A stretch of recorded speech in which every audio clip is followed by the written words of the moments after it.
This looks like a job for Superman. Hey everybody, Rez the Collector here, and this is another action figure review.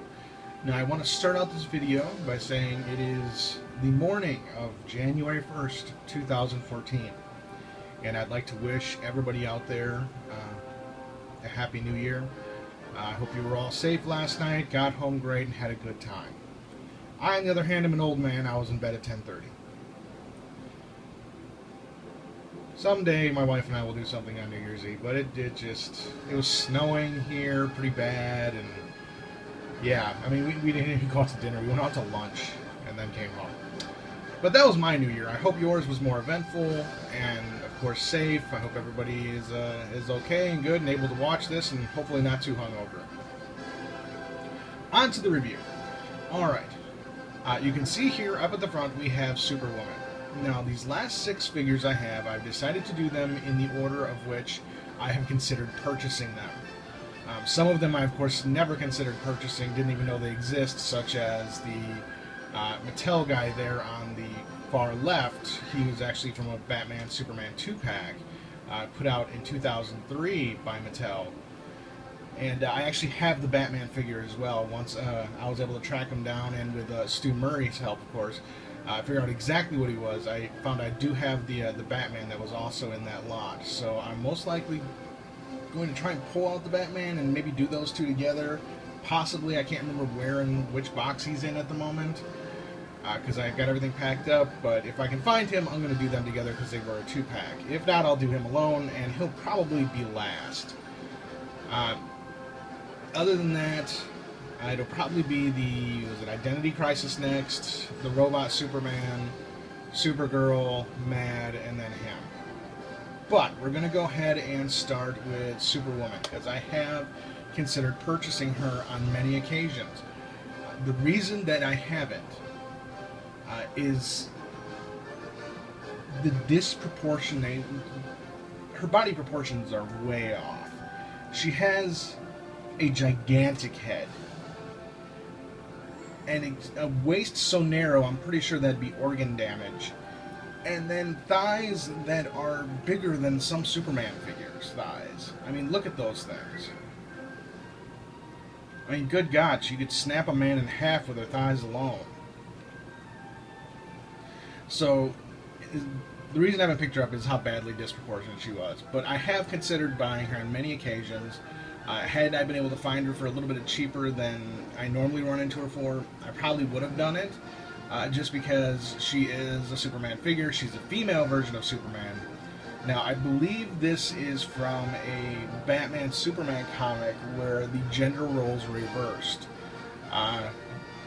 There was, I think, Super Lad or something like that. I didn't want to say Super Boy, but I think they called him Super Lad. And I have seen a custom out there, actually. Stu has one.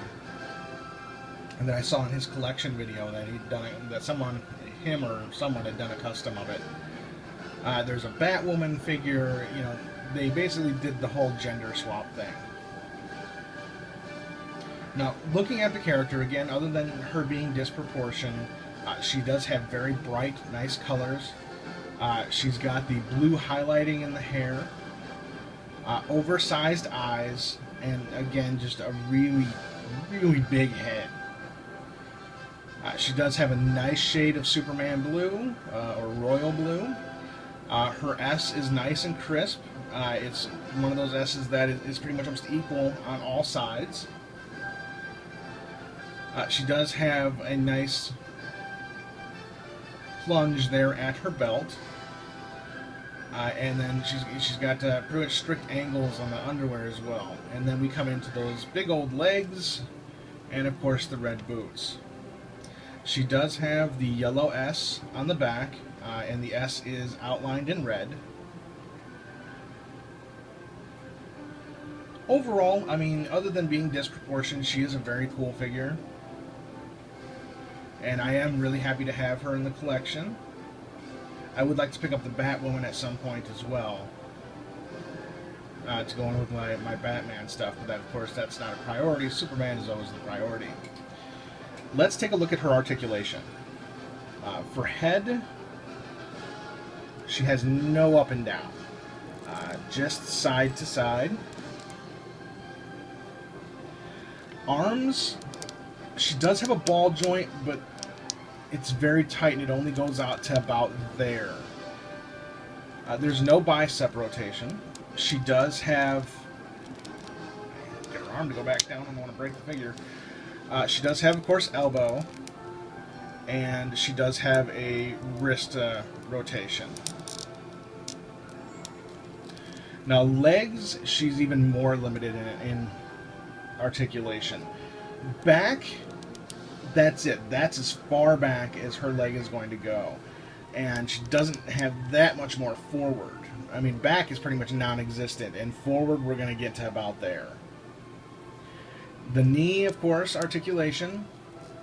It's not even a deep knee articulation. I mean, that doesn't go very far either. And she does not have ankle rockers. And, of course, no thigh articulation.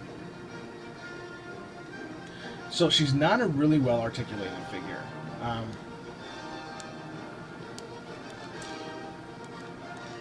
Which is kind of sad because I'd like to see some better posing out of her.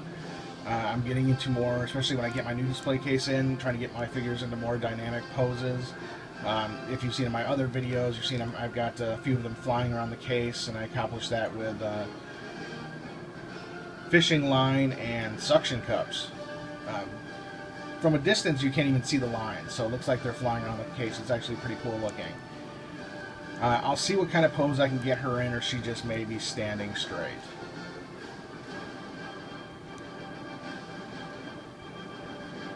And there you go, a nice 360 of her. I've really got to get a spinning display. But there you go, Superwoman from the gender swap Superman Batman comic. No idea what number or anything like that. If you know, go ahead and mention it in the comments. I stopped collecting comics somewhere around 94, I want to say. It was after Superman died in Return, because I have all of that. And then sometime after that, I stopped. One, they got way too expensive. And two, women, I don't really know another way to put that. But yeah, so I'm not sure what comic she comes from. I mean, I know it's a Superman Batman. I just don't know the issue. But I would definitely like to have her counterpart Batwoman. I think she's also extremely disproportionate, but whatever. But next up, we should be having this guy, the Identity Crisis, I think is where he's from. He'll be up next, and then the rest of them will come in short order. Again, this is Rez the Collector. Happy New Year, everybody. I do want to thank you for watching. If you're not a subscriber, please subscribe to the channel. If you've reached this video, you definitely are watching for action figure reviews, and that is what I do. So subscribe, click like, leave me a comment. I always like to hear from everybody. I try to respond to everybody I can. And thank you. Have a nice day.